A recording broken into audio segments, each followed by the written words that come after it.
It's a very painful thing in an Arab country, neighbor of Palestine, to be bundled into a van by plainclothes mukhabarat, forbidden to leave the van, taken with an escort of 25 police officers to Cairo airport, followed around in the airport, even to the toilet, and then told when I demanded to be allowed to return to Rafah, when I heard the news that there was a prospect of real trouble if our prisoners that had been released were then rearrested, they said, no, you have to go on the plane.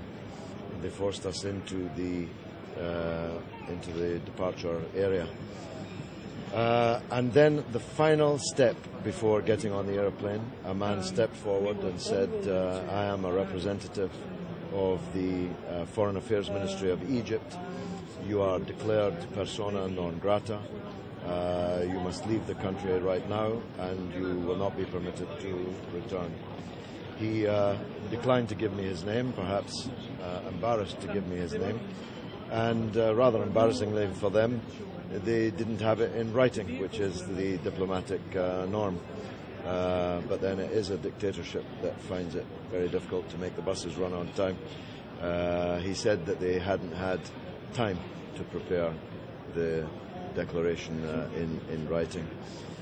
Having said that it's a badge of honor, I'm extremely sad that my long and deep relationship with the people of Egypt will now be, for a time at least, severed. Were you manhandled? Were you really physically? I was, not brutally, but every time I tried to get out of the vehicle, they physically pushed me back in, which is a very strange way to behave. Even the Israelis don't do that to me. But I'm going to miss Khan Khalili Market in Fishawi, smoking my argile there in Fishawi Street. I'm going to miss the Mahfouz restaurant. I'll miss Al Azhar. I'll miss, above all, the Nile. Those who have drunk the Nile always want to drink it again, and I'm very sorry that for a time, at least, I will not be able to do so. This is our whole motivation, and if I can't do so through Egypt, we'll have to ascertain, of course, whether that means nobody else can go through Egypt in a convoy. But there's always the sea, so you might see us coming across the sea to Gaza sometime soon. I have an idea that we can coordinate many of the Mediterranean countries. Now that we see the leading role of Turkey in this whole affair, we might be able to organize a real flotilla of international ships with well-known people on board. And then at least the confrontation would be entirely with Israel, which is what we wanted. It's by the foolishness of the Egyptian government that they have turned this whole thing, the whole 27th December anniversary, with the Gaza peace marchers and us, they turned this whole thing into a spotlight on them when it could have been so different. How does it make you feel? I mean, I'm very sad. Which president declares that he will do whatever he can to make sure that the Gazans don't starve, and yet actions are being taken to do exactly that, and even worse. I'm sorry to say that Egypt is deeply implicated in this siege. That's the reason for their revenge on me, and I hope not on the rest of the convoy. I hope they'll stop at me. They hate these convoys because they expose the existence of a siege that Egypt denies, and they expose, I'm sorry to say, the role in that siege that the government of Egypt is playing, against the wishes, I may say, of the vast majority of people of Egypt.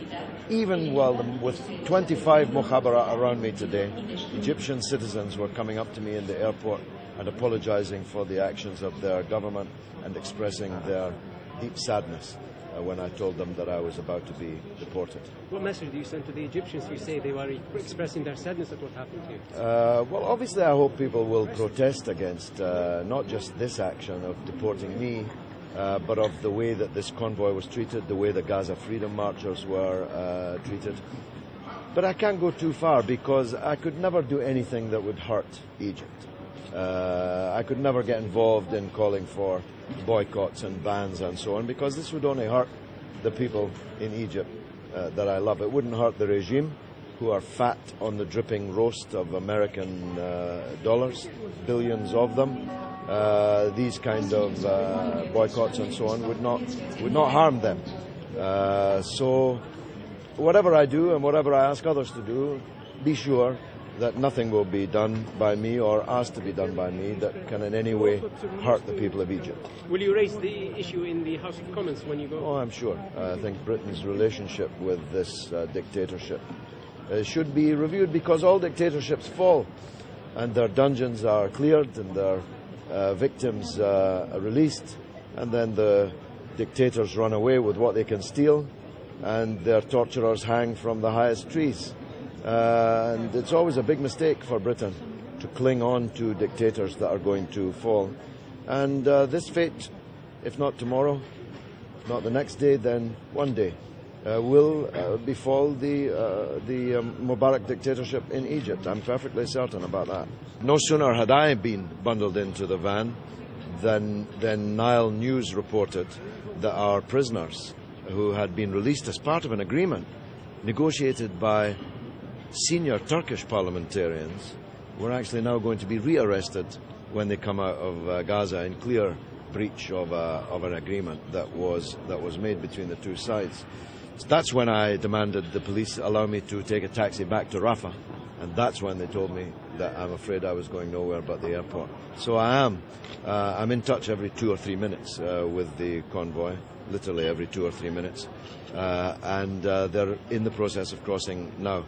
I should just add how disappointed I am at the British Embassy in Cairo. Despite repeated requests for them to send an official to the border to a potential flashpoint involving hundreds of British citizens, and given the background of all this, including the deportation of a British MP, it turns out that the British Embassy in Cairo have not sent anybody to the border. Perhaps, as I now read, the Foreign Secretary, Mr. Miliband, was too busy stabbing his own leader in the back to be concerned about British citizens in Gaza. I must ask you about the boycott again, because, I mean, a lot of people are saying it's about time that actually there's a tourism boycott, something like that, something that is intrinsically important to the regime. Something has to be done, but you seem unwilling to take that step. I am unwilling to take it because I know that the regime, as I say, gorges itself on the billions of US dollars that it's given, leaving their people hungry. And they will not be affected by that kind of boycott. The only people who will be affected are the poor Egyptians in the Khan Khalili market, in the tourist areas, the people who carry the bags, drive the taxis, drive the buses and so on. And I could never be a party to hurting them. Apart from anything else too, this would harm the Palestinian people under occupation in Gaza, because it's clear that this regime likes revenge. And were such a campaign to be successful, I'm sure that the revenge will be taken against the Palestinian people in Gaza.